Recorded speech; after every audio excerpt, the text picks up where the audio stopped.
श्रीराम जी की मृत्यु, या यूं कहें देहत्याग, किसी साधारण मृत्यु की तरह नहीं हुई थी। यह एक अवतार लीला थी। आइए संक्षेप में समझते हैं। राम जी की मृत्यु बटा देहत्याग की कथा। श्रीराम जी ने लंका विजय के बाद अयोध्या लौटकर कई वर्षों तक धर्मपूर्वक राज्य किया। उनके राज्य को रामराज्य कहा गया, जहां हर कोई सुखी और संतुष्ट था।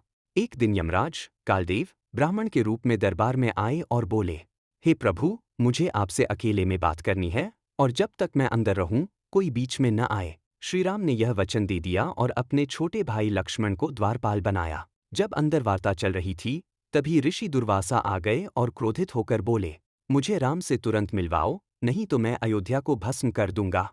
अब लक्ष्मण धर्म संकट में पड़ गए। एक ओर भाई का वचन, दूसरी ओर ऋषि का कोप।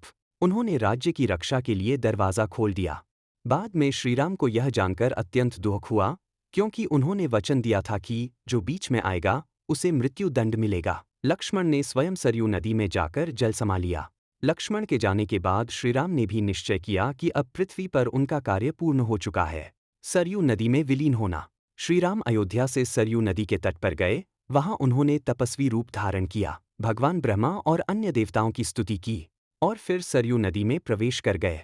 जैसे ही उन्होंने जल में कदम रखा, वे अपने विष्णु स्वरूप में प्रकट हुए और वैकुंठ धाम को चले गए। अर्थ, राम जी की मृत्यु नहीं, बल्कि लौकिक देह का त्याग हुआ। वे स्वयं भगवान विष्णु के अवतार थे, इसलिए उन्होंने केवल अपनी लीला समाप्त की।